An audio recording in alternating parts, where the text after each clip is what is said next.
So now let me introduce Professor Barjeet Tyagi to all the participants. He is professor in the Department of Electrical Engineering, IIT Roorkee. He has done his PhD from IIT Kanpur and MTech from IIT Kharagpur.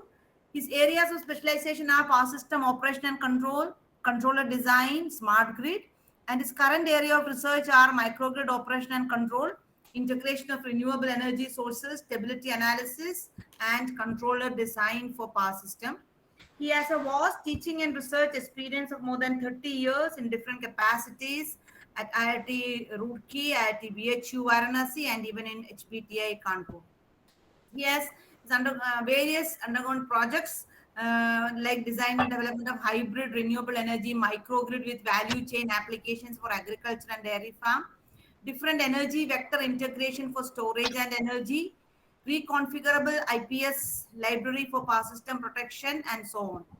He has guided 9 PhD scholars, some awarded, and 9 are ongoing, and completed 27 master's degrees, and 2 are ongoing. He has various research publications in international refereed journals and in international conferences. Sir, we will be very much honored to have you with us. So, sir will be giving you a session on wide area power system monitoring and control. Over to you, sir. Say for today's topic for our discussion is wide area system monitoring and control, which will find the application in smart grid.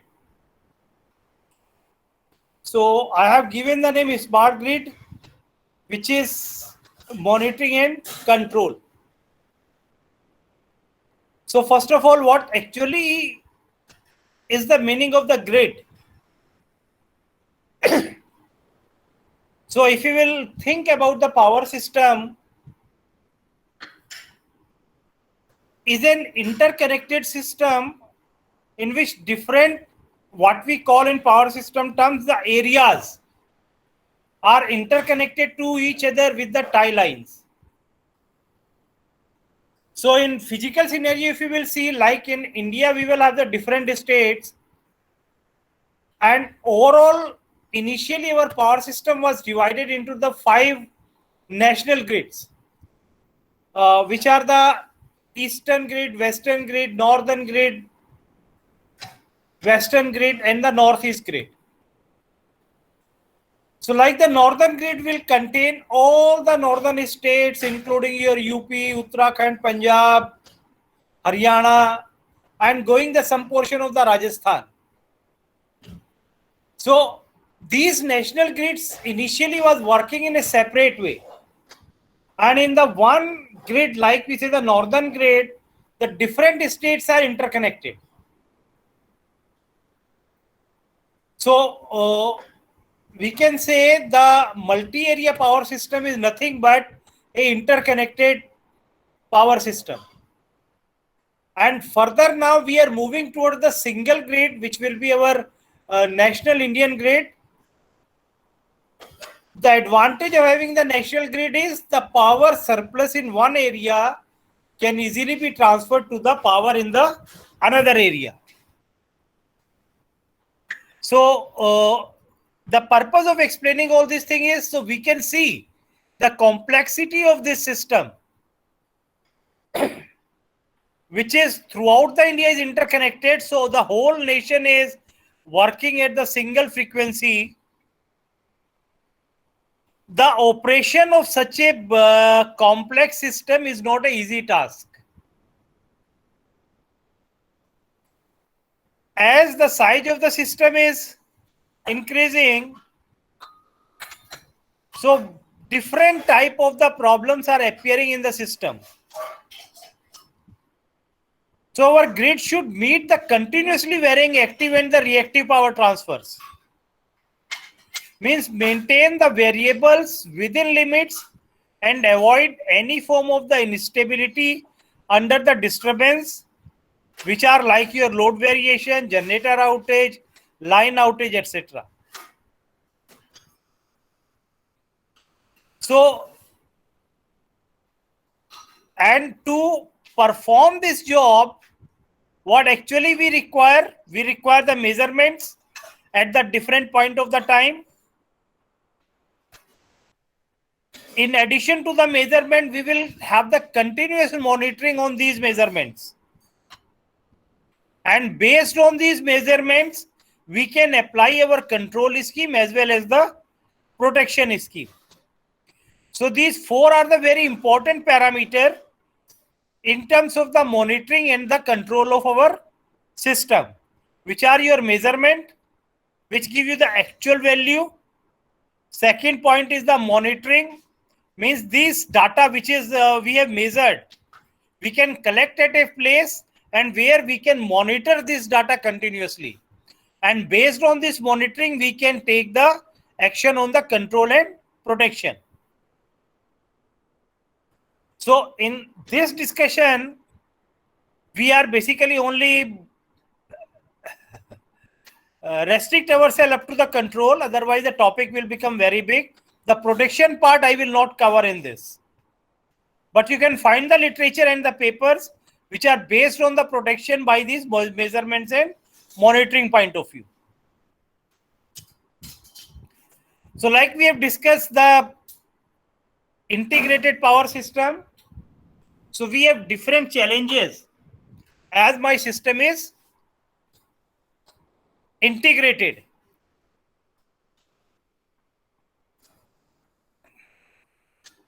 So like our power system is continuously expanding with interconnected grid. So they are very vulnerable to the low frequency inter-area electromechanical oscillation, local and the distributed controller. In that case, are not effective to control the system.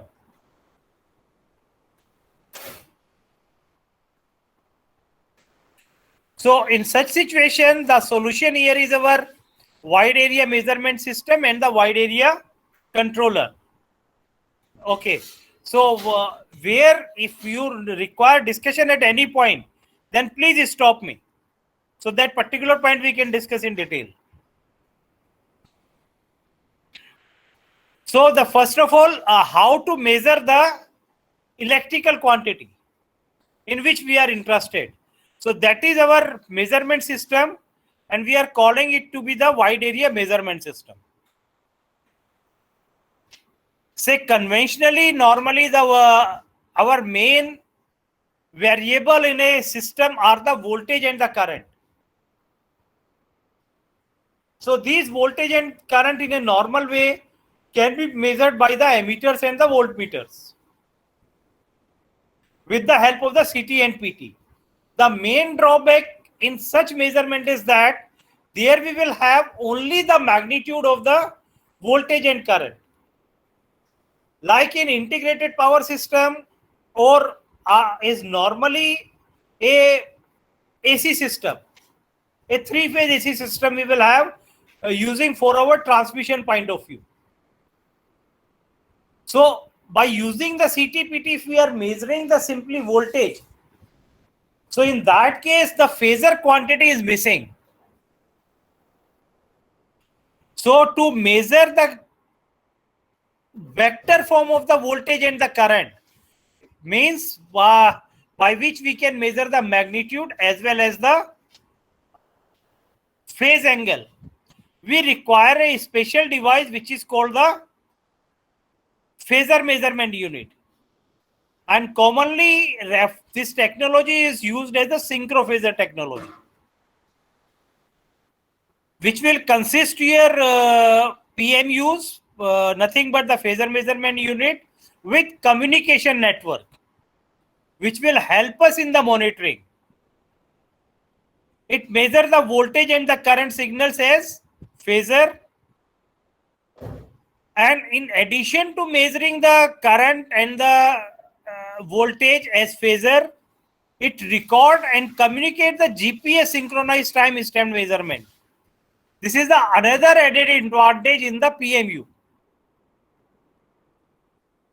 Like previously we are discussing about the national grid.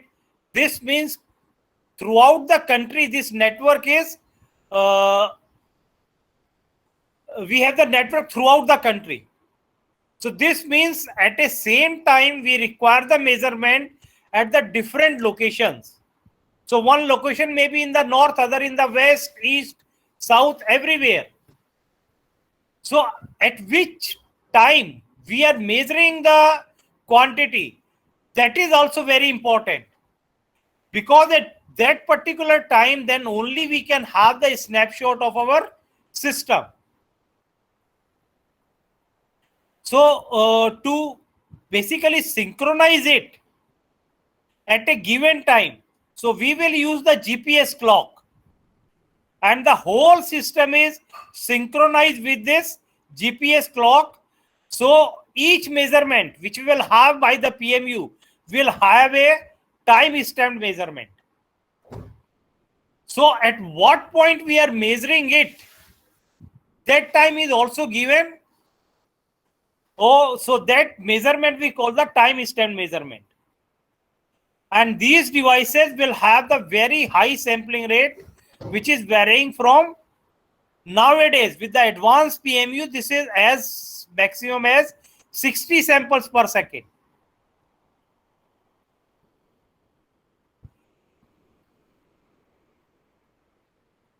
So if you will see, this phasor concept is very old, and real-time phasor measurements called your time synchronized phasor, and the device which will measure this is known as the PMU, phasor measurement unit. And the first PMU was realized by Dr. Arun Phadke in 1988. So I have started my MTech in 87. And in 87, after my coursework, once I have selecting the topic, I can still remember this Arun Phadke paper, Phadke and Thor paper I have gone through, and have this concept of the measurement. But till then, this technology was not successful, just because of we can measure the phasor quantity by using any CTPT signal. I can calculate what actually will be the phasor of my voltage or current. But if I'm measuring this quantity throughout in a very wide area, then at what time instant I am measuring, that was the bigger challenge. And in the late 2000, or can say in the near about the 2010, then basically this due to this GPS clock, because that time in the 1987-88, our satellite technology was not so advanced, so that we can have the GPS clock. But now this technology is very, very strong, and we can have that GPS clock. So the each measurement we can give the time stamp.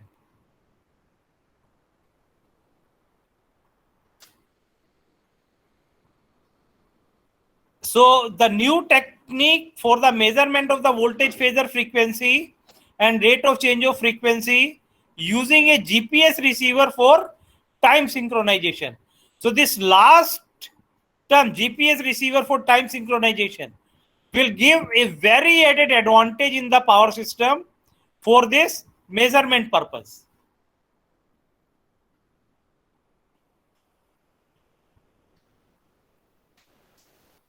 So the technology, as I said, are start developing from the 2000 end, and in 2007, this is this North American Synchrophasor initiative started in 2007. This is the figure. This all blue dots will show where the PMUs has been installed. And in 2013, you can see a large number of the PMUs has been installed in this system. Similarly, in India also, we have started this scenario, and all these red dot shows the location where the PMUs has been placed. And this is the figure at the 2013. The recent figure I just forgot to add into this. Now this dots has been increased throughout the India. So like you can see now, at the same time, we can have from southern state to my eastern state to the northern state, everywhere these PMUs has been placed. Even now this northeast area is also have been filled with this red dots. What is the advantage? How we can use these measurements, that we will discuss in the later part of our discussion.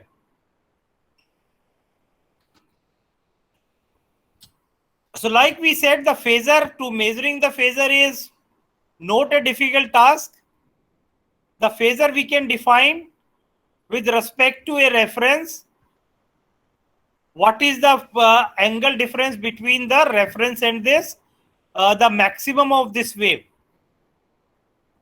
So the xt, if this is phi, so any signal xt can be represented as under root 2a. This is nothing but the maximum value of your that amplitude. So the maximum amplitude is defined as the root 2a cos omega t plus phi, where phi is my phase difference. So the phase with time stamped on an extremely precise and accurate time reference, which is provided by the GPS satellite, will make this technology. This is the phasor. So in 2-bus system, if I have this PMU placed at these 2 buses, so what the added advantage we have? We can, how we will measure that we will see just now. I can measure the voltage and the angle of the bus 1. Similarly, I can also measure the voltage and angle of the bus 2. So if these 2 quantities are known to me, I can find out the, and the line parameters are also known to me, which is quite obvious. What is the resistance, inductance, and the capacitance of the line?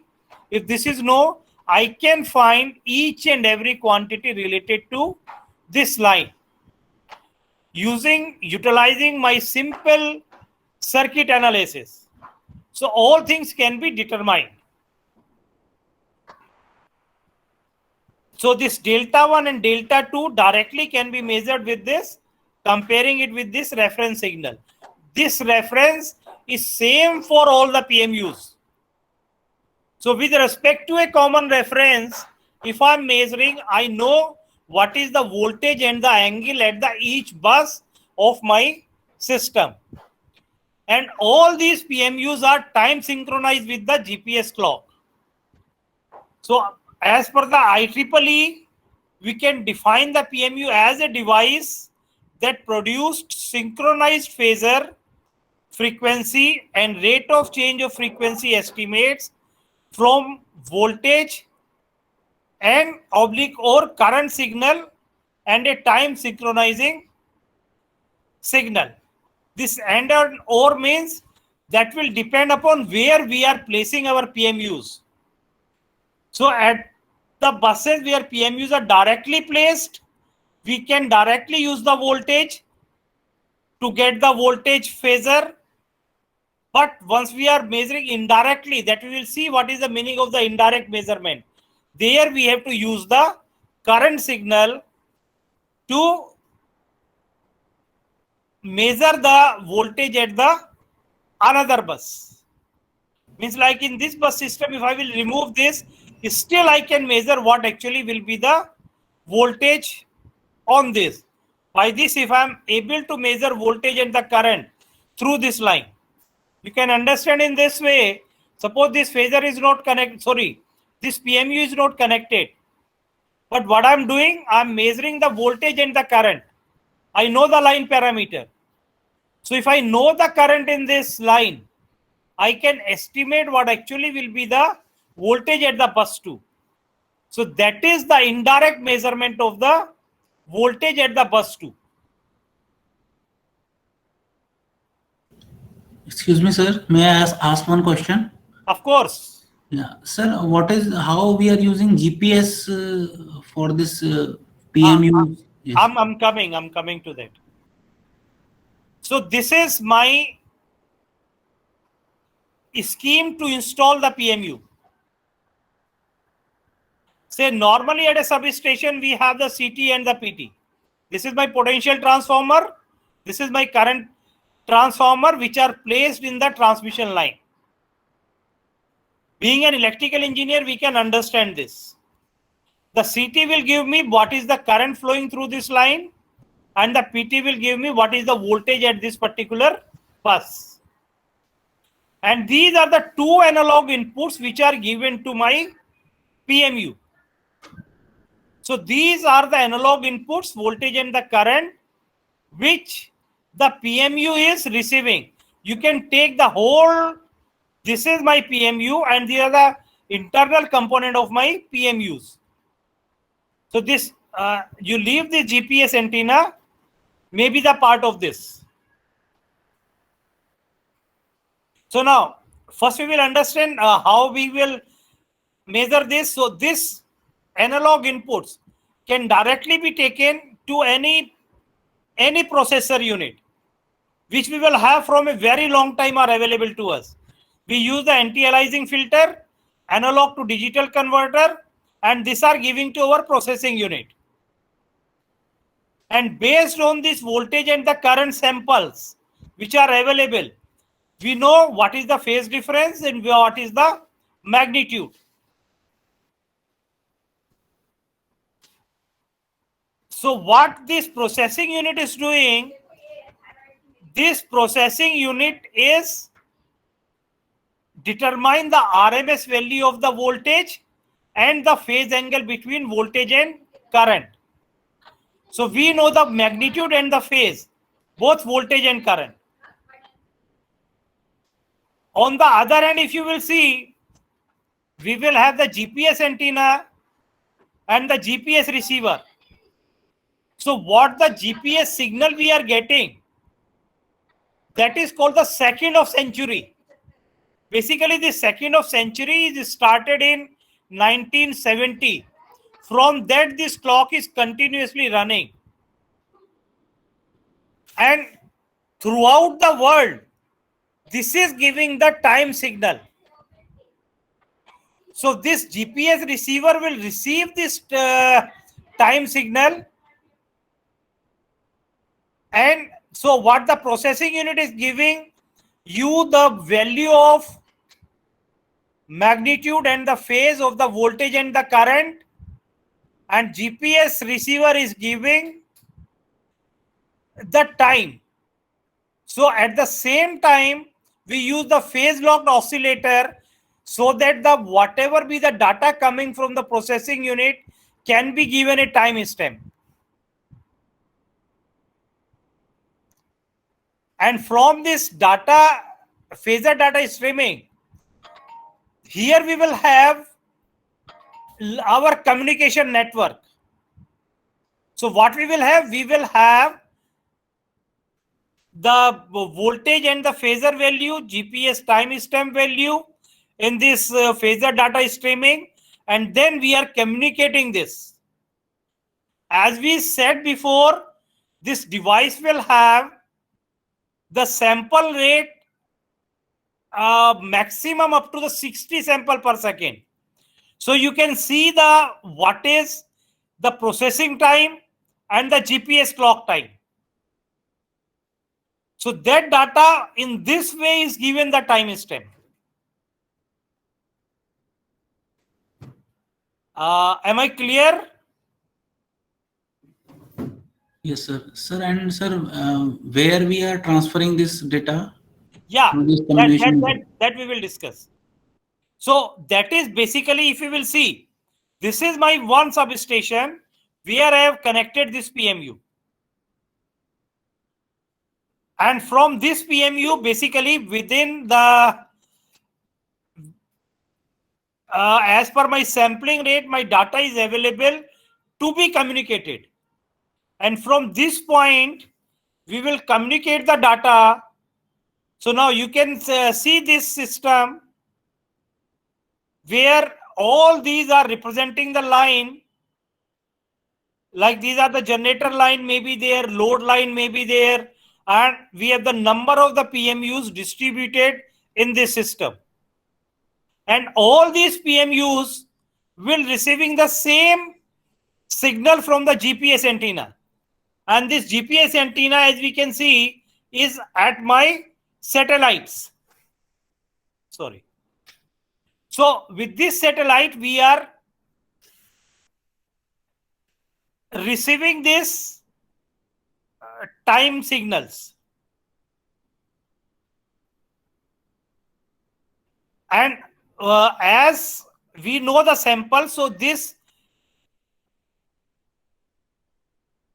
time signal, 1 PPS means the 1 pulse per second.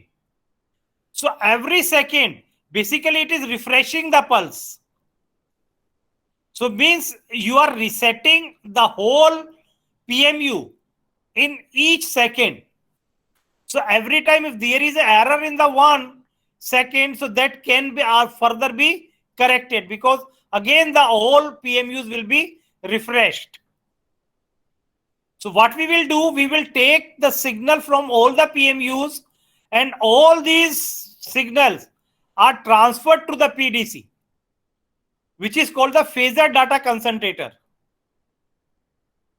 So all communicated signal will reach to the PDC, and at the PDC, at a given time stamp, we will have the measurement of all the PMUs at the different buses. And these PDCs, again, in one particular area, we can have the number of PDCs which are further connected to the control center, where you can have your mainframe server where the complete data is reaching. So this means within the given time framework, we can collect the data at a common point and can see at any instant of the time what is the status of my complete power system.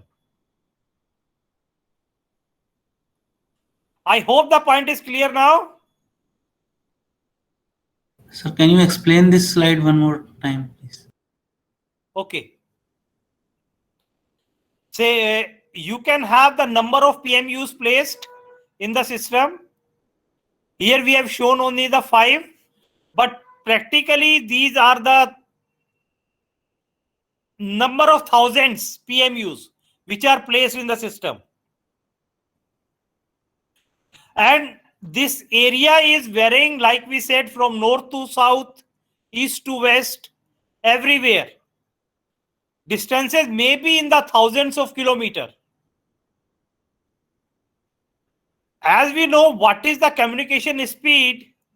There are delays, but that delays are of the maximum. Later we will discuss this, not more than the 100 millisecond.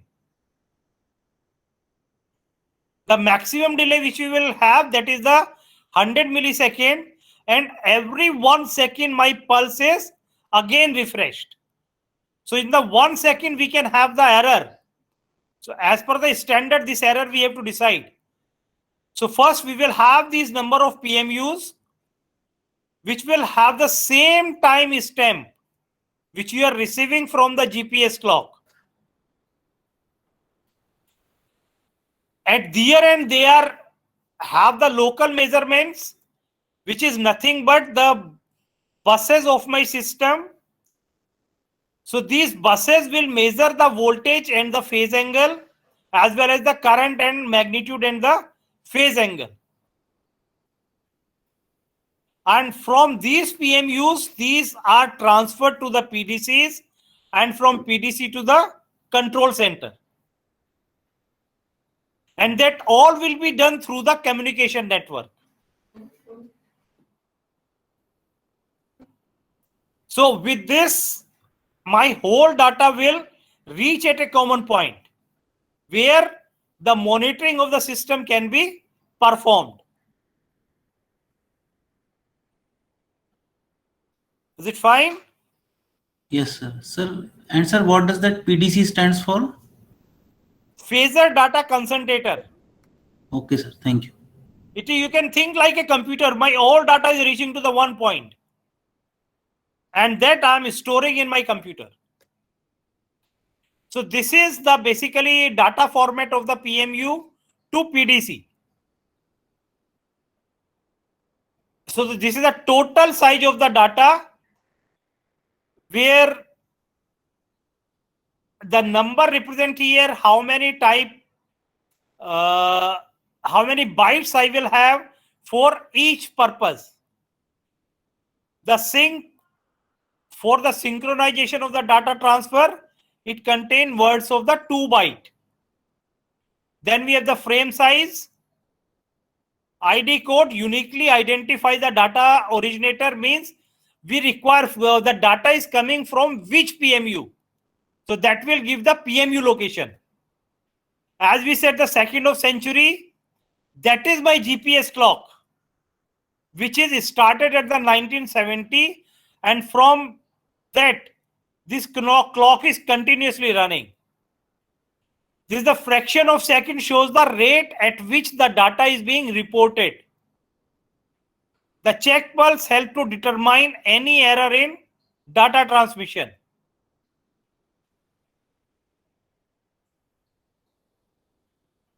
So the first standard that is given by IEEE, that is the PMU standard C37.118, first given in the 2005. Then this standard, with the invention of the further technology, has been modified in 2014 with the 2 version of this. C37.18.1 in 2011 and 18.2 and 1A in 2014.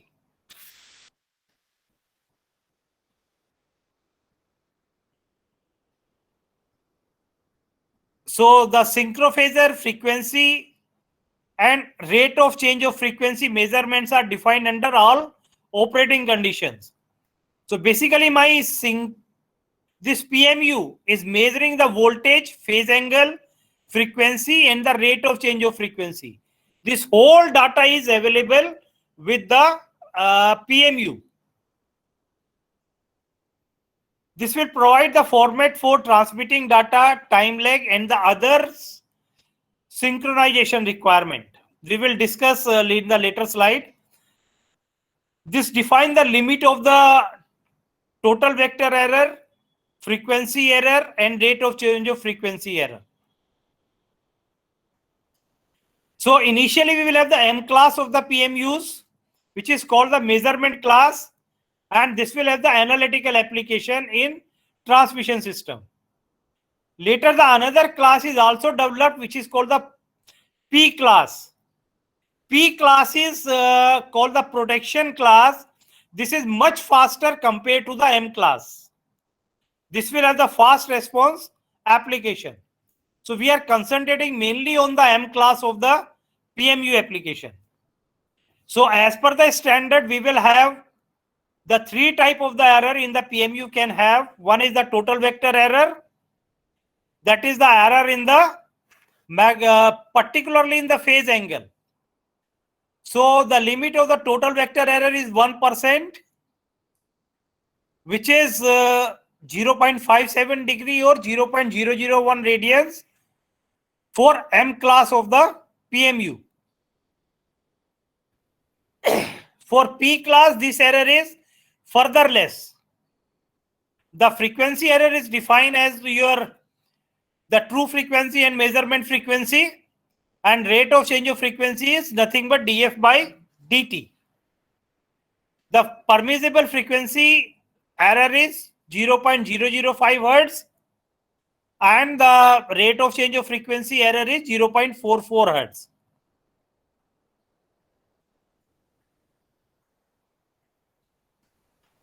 And if you will see the application of the PMU, that will find in the different area, can be used for the online as well as the offline application.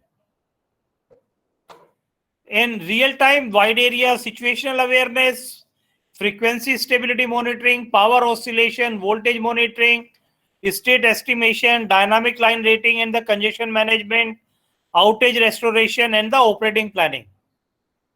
For offline application like the event analysis, static system model calibration, model validation, load characterization, and the special protection scheme and islanding as the area of the microgrid is increasing. Like we said, the P class of the PMU will find the application in the distribution system. Like angle frequency monitoring, postmortem analysis, voltage stability monitoring, and the complete list is given here. And this is basically a comparison between the old system, which was my SCADA system, and newly placed PMU based system.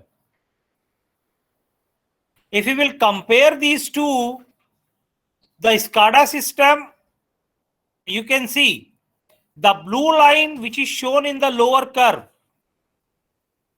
that basically represent my SCADA system monitoring. While the red line, this brown, will show the monitoring using the PMU. And you can see can directly see the number of samples available in the PMU system are much greater than compared to my SCADA system.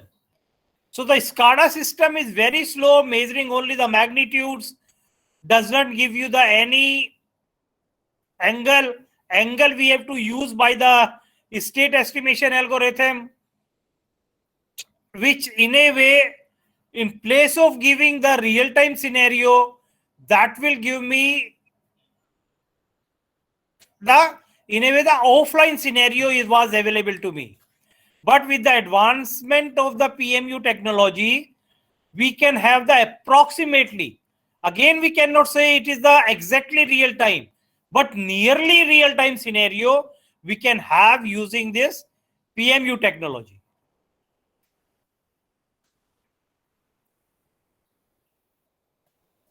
So the next question here is, where we will place this PMU? The best way is we will place the PMU on all the buses.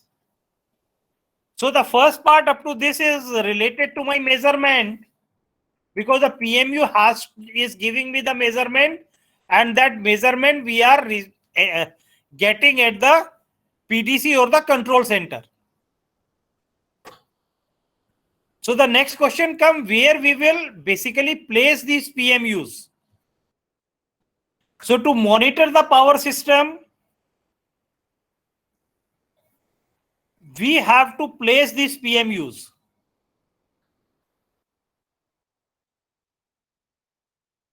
So I'll use this slide first. So like I said, my first question is, in the complete system, my first option may be at all the buses I will place my PMU. But that is require a very large number of the PMUs to be placed. And as the number of PMUs are increasing in the system, the data will also increase. And as initially we said, there is no need to place the PMU at all the buses, because we can monitor the few buses directly by placing the PMU, and the few buses I can monitor indirectly if I know the line parameter of my system. And normally, as you are working, line parameters are known because the length of the line is known, material is known. So we can say what is the RLC parameter of my given line. And if this is known to me, then using the simple KVL, KCL law, I can find out the another parameter of my system. So that approach is called the optimal PMU placement approach. how we can place the PMUs optimally in my system. So my aim is to find the minimum number of the PMU that ensure the system is fully observable. Now here the observability means I must know the voltage and the current, voltage and its phase angle at each and every bus of my system by placing the minimum number of the PMUs in the system. So like we will see in this example, this is a 11 bus system. Sorry, this is my 14 bus system where the buses 1, 2, 3, 4, 5, 6, this number represent the number of bus in the system, and the lines represent how these buses are connected to each other. My objective is to determine the phasor of each bus, magnitude and the phase angle of each bus. And this red dot shows where I have placed these PMUs. Like I have the PMU as the bus number 2, bus number 6, and bus number 9. So at bus number 6, it can directly measure what is the magnitude and the phase of the bus 6 using my PMU. In addition to this, the bus number 6 connected to the bus number 12, bus number 13, and bus number 11.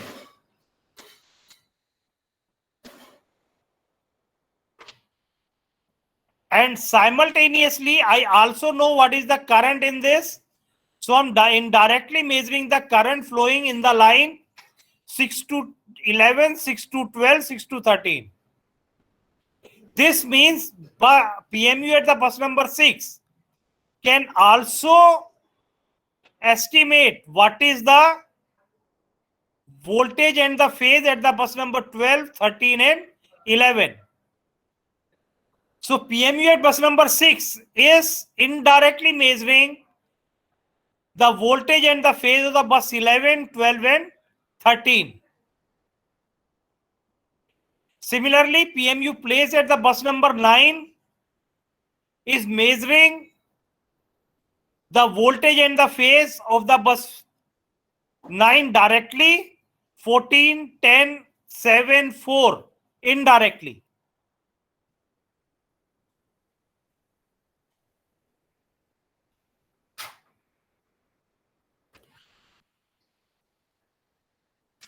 And similarly, PMU at the bus 2 measure the voltage and the phase directly at bus number 2, 1, 5, 4, and 3 indirectly. So by this, my objective is to optimally place the PMU so that I can directly measure or indirectly estimate the voltage and the phase angle of different buses. Excuse me, sir. Yes. Sir, how we are monitoring the parameters of bus number 8? Right. So this is the one example. Like the bus number 8 is not measurable. So this is the case like we have the PMU here and I'm measuring this bus. So this means if I'm not able to measure at least the one bus, like in this case, B can measure A, C, and the PMU at the bus F can measure E and G. So D is left out. So that is called the depth of unobservability. This means my system is not completely observable. At least the one bus has been left out as the unobserved bus. So similarly, this bus 8 has been left as the unobserved bus. Or The second point may be like the zero injection bus. So, like we can say there is no generator and this is the zero injection bus, no power is injected. In that case, we can utilize.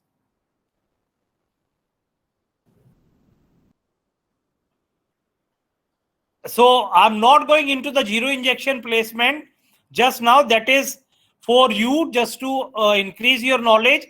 So we can take it as a not completely observable system. But these 3 PMU can measure at least the 13 bus system. So we can select the location where if my PMU's minimum number of the PMU can observe the all buses voltage and the phase angle, then only I can say my system is completely observable. Is the point clear? Yes, sir. Thank you. Fine. So this is the formulation by which the optimal placement formulation we can make.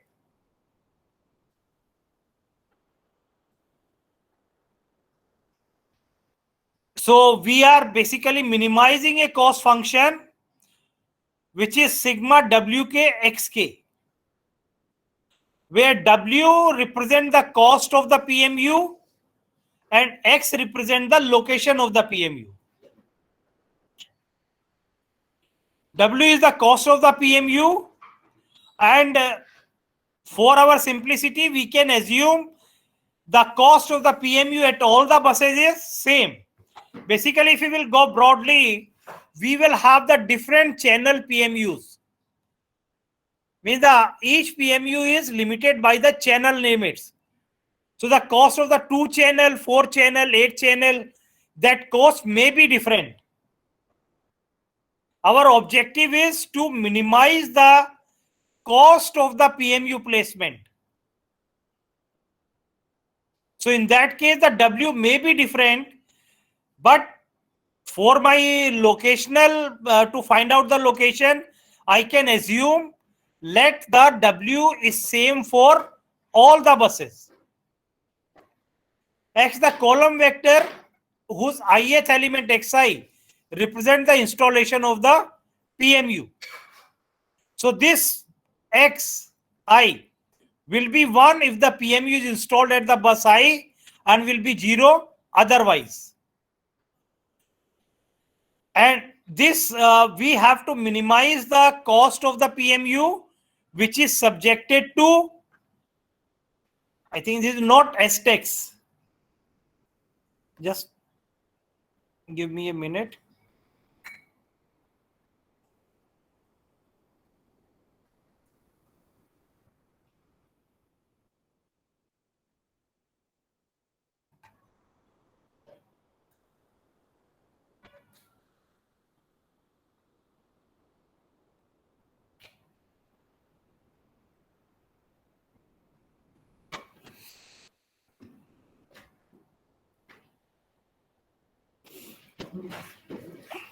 So this is subjected to the constraint AX is greater than equal to B.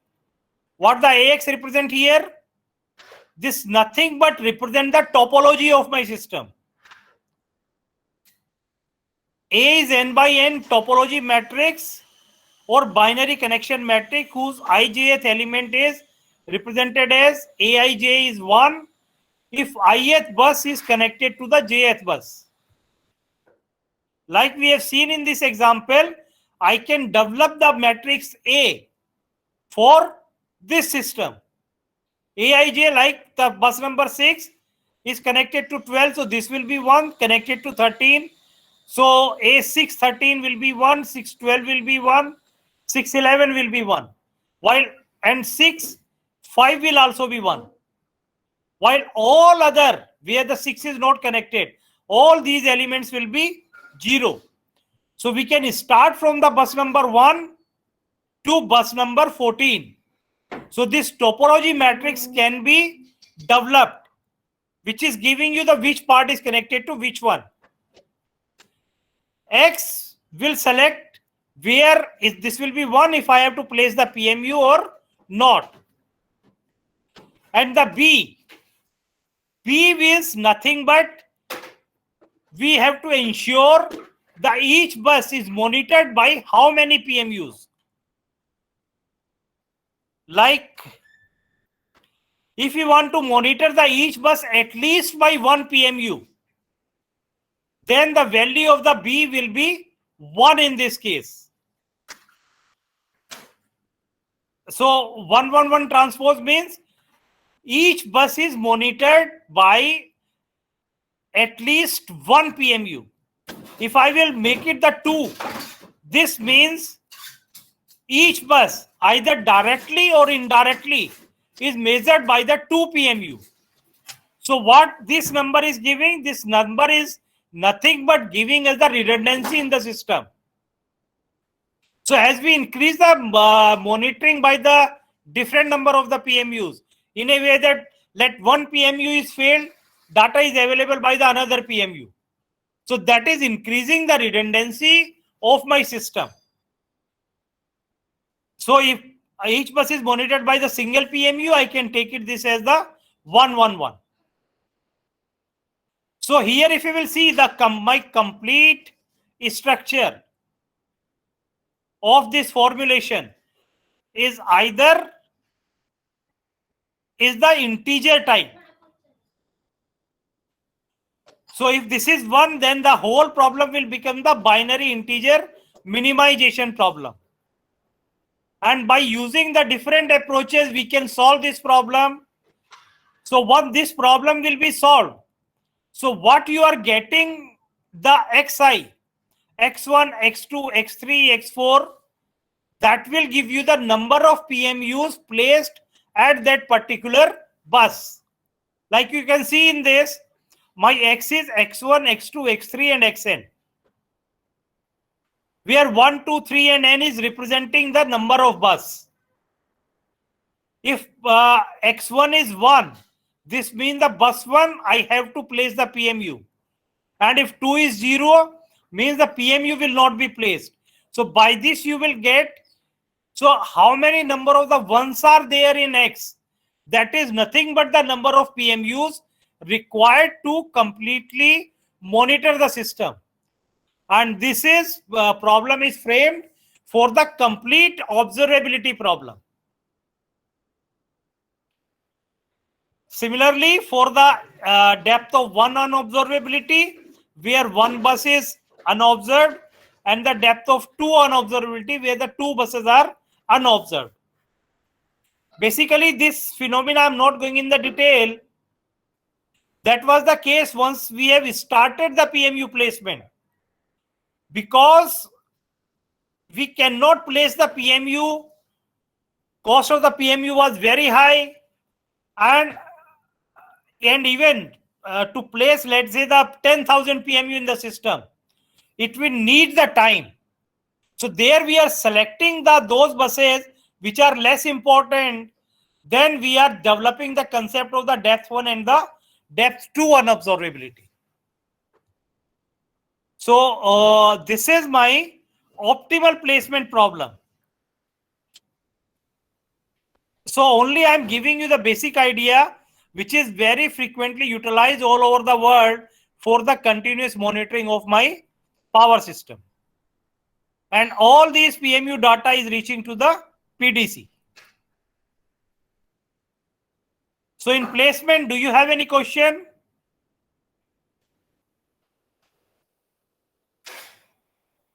Otherwise, we can move to the application of this data. So after placing the PMU, I have the data available by the PMU, which at the control center I'm receiving. Now what to do with this data? This data can further be utilized for the different type of the applications. These applications are in the form of the either your state estimation for protection purpose. So here the application which we are taking, that is for the stability analysis and the control. So the power system stability, we have the 3 type of the stability. Everybody knows rotor angle, voltage stability, and the frequency stability. Rotor angle stability is further divided as the small signal stability analysis and the transient stability analysis. Voltage stability, when the voltage of the one bus will drop to 0. And the frequency stability is a continuous, or we have to maintain the power balance. And if there is the imbalance in the system, we will face the problem of the frequency stability. As my PMU is giving me the direct measurement of the frequency,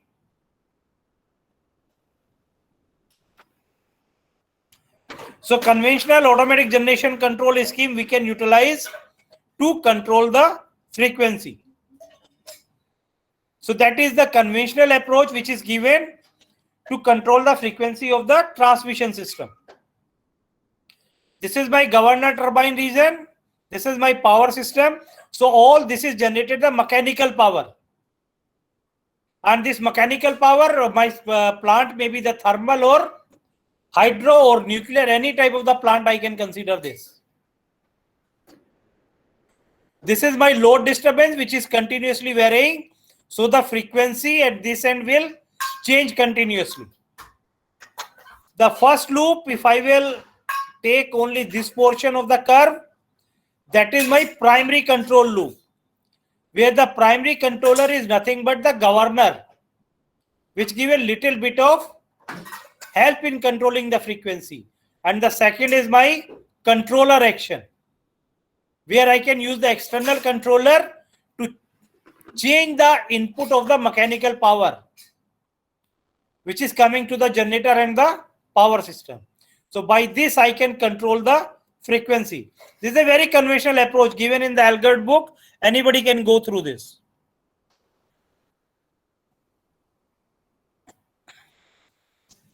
For small signal stability analysis, we use the DQ axis model of the synchronous generator and the 6th order sub-transient model we will utilize with the 6th number of the state given as the X. Say I'm basically moving very fast because this all are the standard equations. Nothing new is there. From the last 100 years, the same equations, same model we are following for the synchronous generator.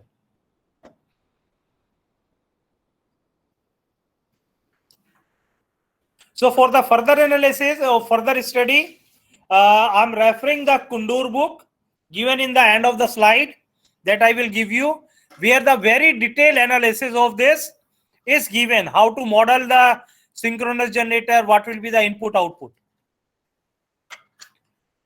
So directly coming to the model, so this is my 6-state model which we will utilize, and here the first two equations are nothing but my mechanical equations. This is the second one, is very famous swing equation is there, and the last 4 equations which we are getting by the electrical using the DQ axis model of my synchronous generator. So the complete model I can represent by this 6-state model, and my input to the system is the torque input. In DQ axis, my ED voltage, EQ voltage, D axis current and the Q axis current can be represented by these equations, and the interconnections are represented by the equation SI. So this sub-transient multi-machine model we will utilize to analyze the small signal stability of my system. So this is the model of the single machine. So if in a system, my total number of the state will be 6 multiplied with the number of machine in the system. If I have the 4 generators, so this will be the 24 state model. If I have the 10 generators, this will be the 60 number of the 60 state model of my system.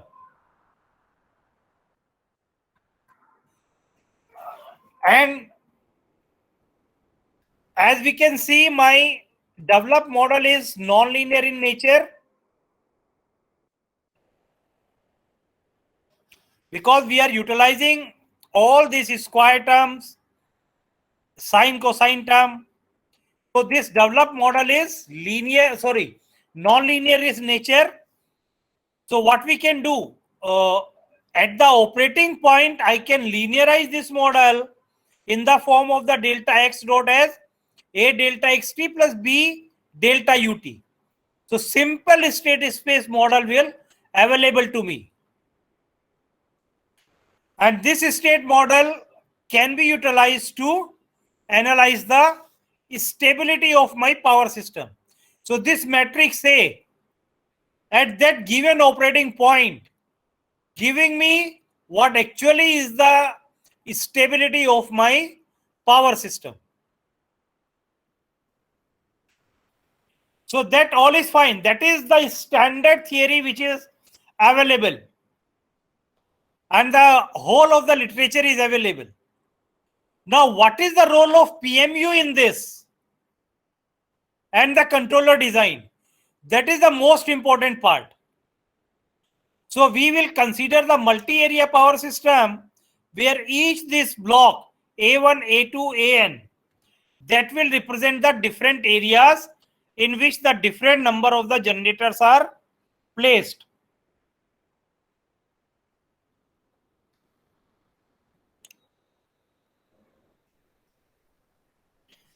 So by the eigenvalue analysis,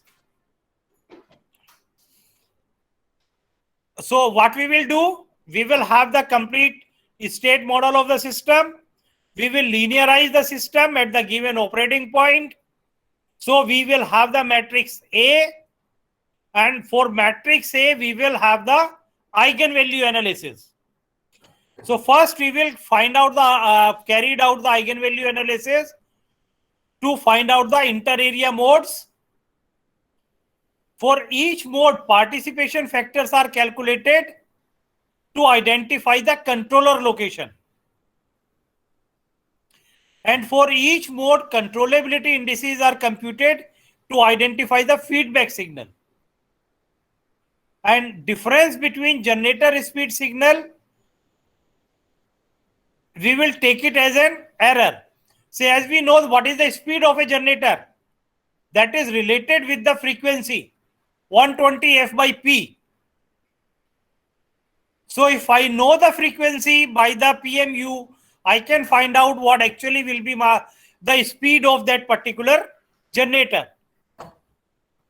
And for the frequency, I will have maximum 60 samples per second is available to me, in which I know what is the frequency at one particular generator bus.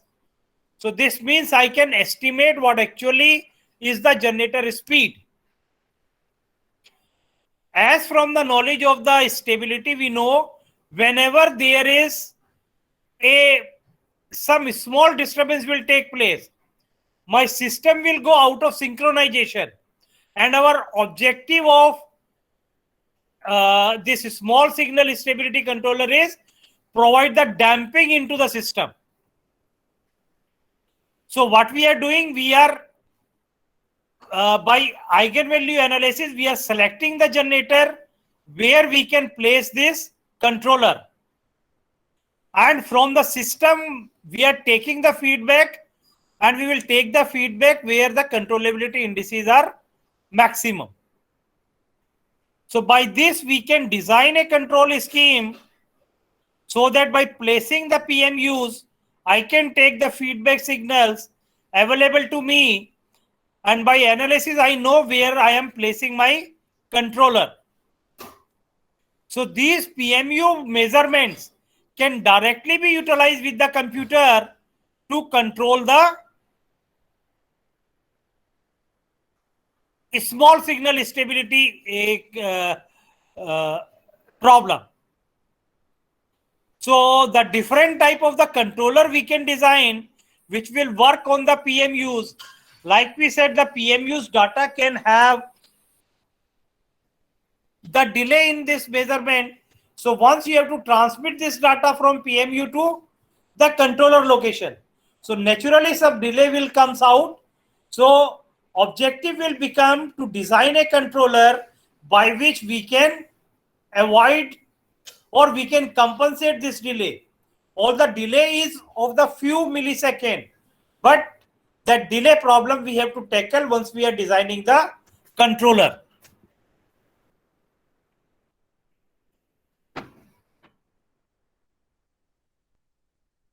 So here I will discuss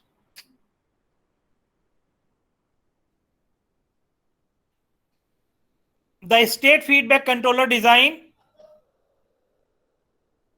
and the adaptive state feedback controller design.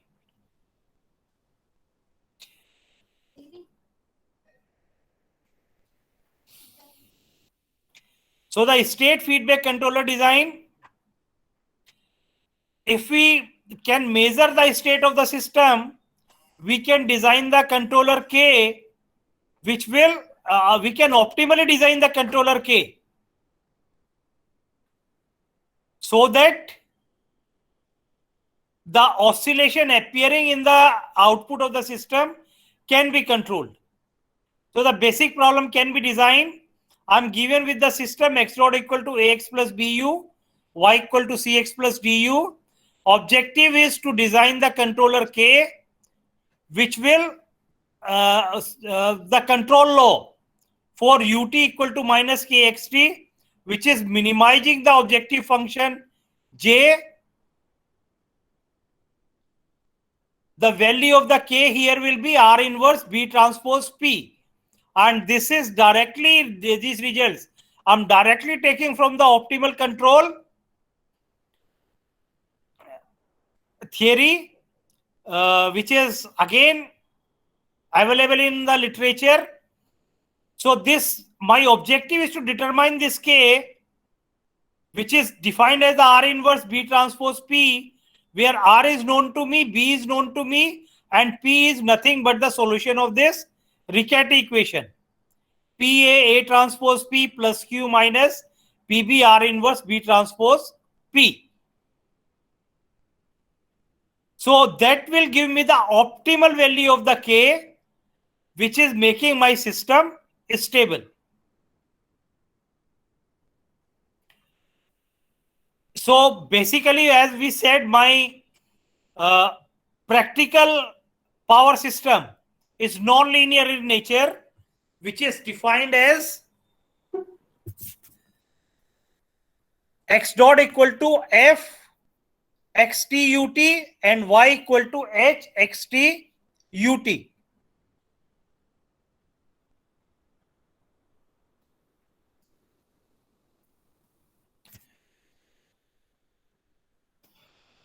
So this system we will linearize at the given operating point, and this non-linear system at the given operating or the equilibrium point can be linearized as delta x dot t equal to a delta xt plus b delta ut yt delta yt equal to c delta x plus d delta u.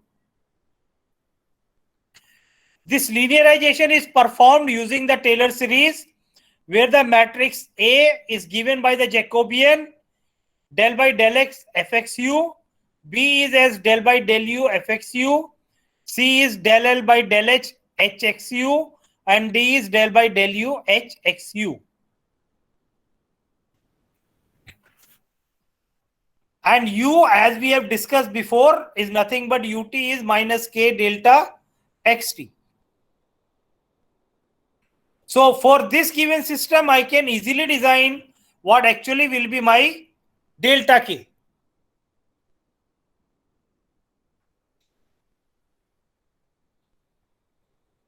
So that controller where the k we have been fixed. So this k, once the k is designed, then this will be my fixed gain controller. And the objective of this controller is to damp the inter-area mode of oscillation.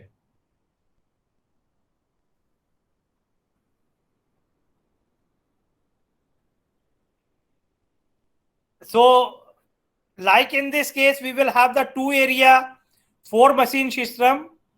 So, the complete model of here is the 6 into 4, 24 state model. So, in this case, we will consider let the PMUs are placed at all the generator bus. So, like we can see it here.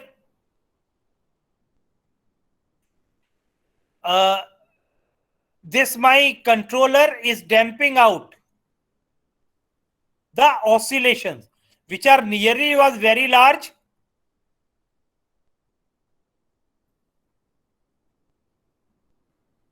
This is with LQR. This is with LQR and the PSS. So these oscillations can be reduced to a very low value using the fixed gain controller. But that is at a given operating point. The main problem arises, so I'm not going in the detail of this. So if I will conclude, the optimal wide area damping controller is designed to damp the inter-area oscillation, and the variation in the operating point does not guarantee the optimal nature of the stability of the system. As you can see it here, what we are doing, we have calculated the K at a given operating point. But in case of the power system, my operating point is continuously changing. If point will continuously will change, then we can see in the last figure, my oscillations, if operating point is changing, my oscillations are further increasing. So what we have to do, we have to basically design a controller we can adopt this situation. So which can adopt the change in the operating point. So the challenges to the adaptive controller is, as the operating point is changed, a small signal model parameters are changed. So my optimal feedback gain and the solution of the Riccati equation will also change. So what we require a different gain at the different operating point. So my system must be able to adopt what are the changes appearing in the system, that it can adopt that particular gain to implement the controller. So as operating point is changed, the steady state equilibrium point will also change. So this means every time my reference point is also changing.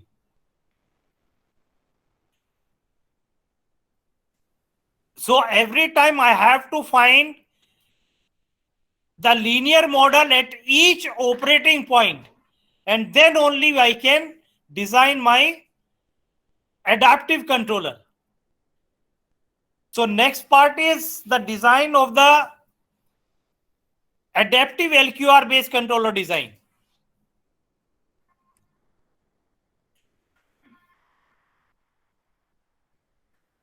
So this is the basic structure.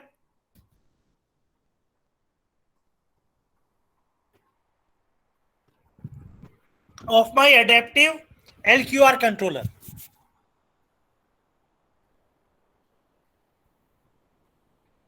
So what actually we will have? We have to implement the controller, controller output to my input to my exciter of the generator, so that whatever be the inter-area small signal stability oscillation, that can be damped out. Now condition here is, I am picking up the operating point from the power system, and from where, like we will have from where we have to take the feedback signal. Feedback signal is what? Now, I am using the state feedback. So this means I will, first of all, find out my all the states. Like in the model we have taken for a single machine, I have the 6 state. If I have the 4 number of the machine, means all the 24 states I have to find out.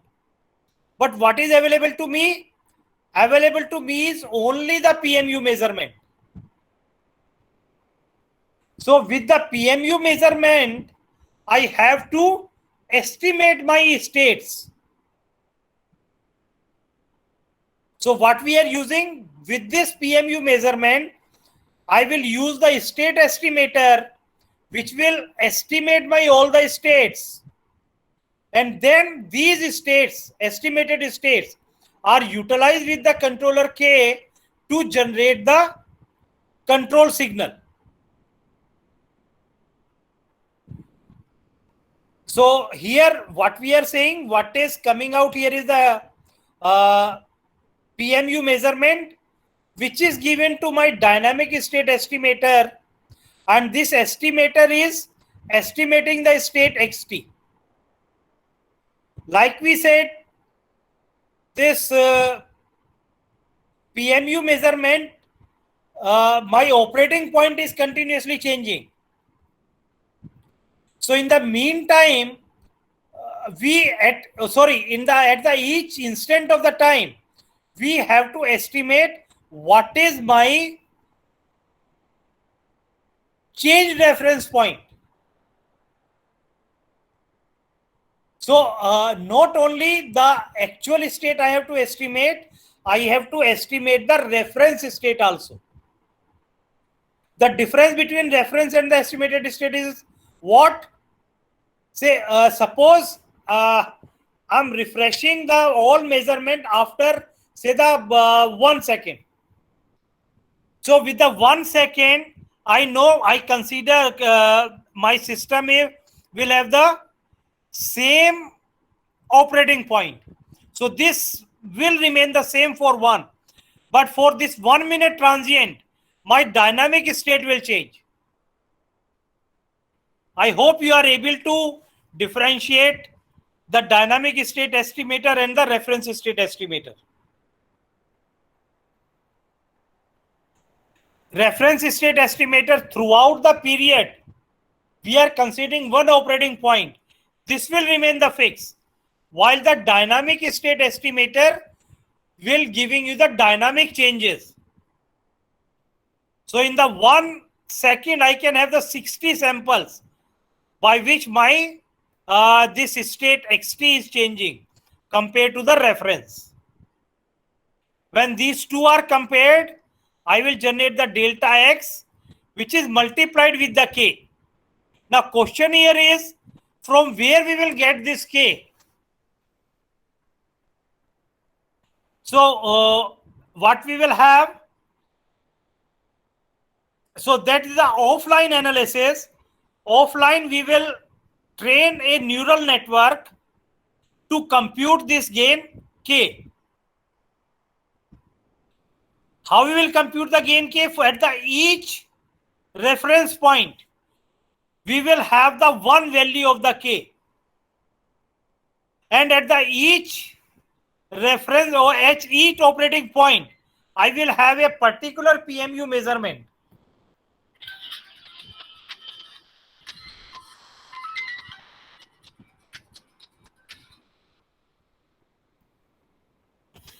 I will have a particular PMU measurement.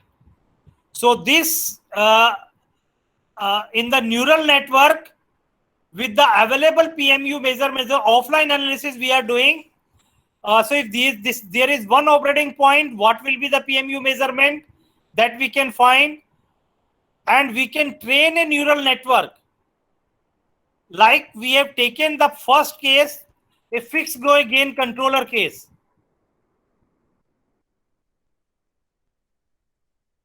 So at a given point, operating point, I can find the value of the k. So at the different points, what is the value of the K I can find? And with these operating point end, with this operating point, or indirectly we can say the PMU measurement, I can train this neural network. If I have the one PMU data, then what will be the value of the K? Because with the same PMU measurement I'm utilizing for estimating the state as well as for estimating the reference point. So for that, I know what actually will be my K. So I'm adopting the change in the K as my PMU measurement is changing. And this I can directly implement to my exciter to damp out the oscillation in my system. So that is the journal scheme to implement this adaptive controller.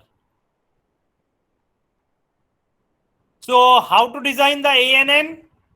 That is the clear part. Another important parameter is the state estimation. Like we said, in the state estimation, we will have only the PMU measurements.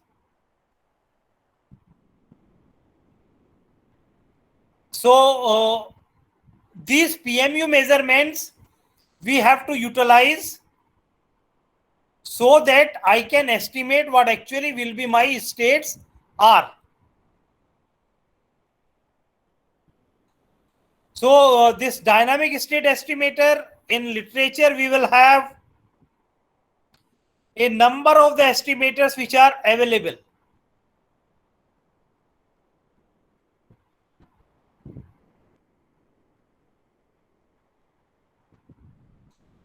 And this dynamic state estimator is normally estimate in the presence of the output and the input measurement. But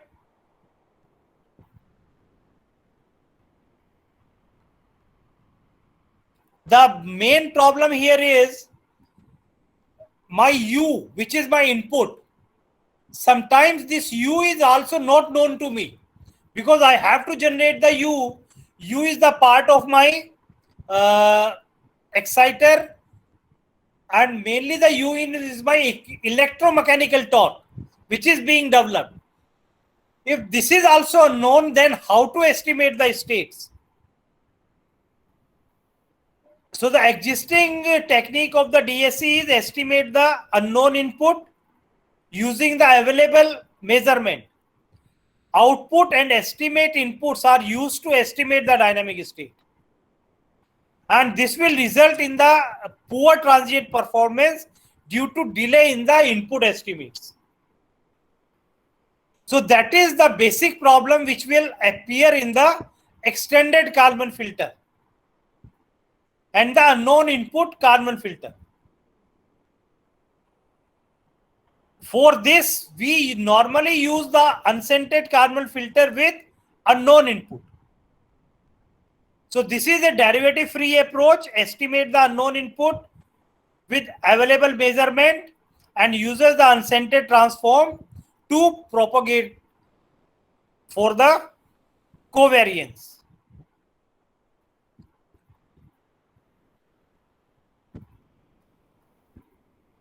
But in this case also, we will have the known availability of the generator input signal, which are my field voltage and the torque input. In the absence of this, if I will estimate the state, we normally utilize the unbiased minimum variance filter. I think I'm already 5-minute delay. So I'm leaving this on you with the given references here. This is the references from my student, Thomas Joseph, who have proposed these two type of the estimators to estimate the dynamic state of estimation. Yes. So you can follow these references And the further queries, if you will have, you can contact me through the email. Yes, sir. Yes. So basically, this will take another half an hour. So I'm not going into the detail of this. Yes. So finally, I will conclude. So the all results are verified, all given in these two papers. You can follow this. And if any queries, through mail we can discuss. Sir, can you please provide your email ID? My email ID is available on my site, IIT Roorkee site. barjeev.tyagi@e.itr.ac.in. You can go to sir's page in IIT Roorkee and then you will get it. I also got it like that. So that is available there. So Okay. this unbiased minimum variance filter, in the absence of the generator input, we can estimate the dynamic states. Unknown input approximation has not much effect the steady state estimation error. UMVF has an input invariant performance with reduced estimator error.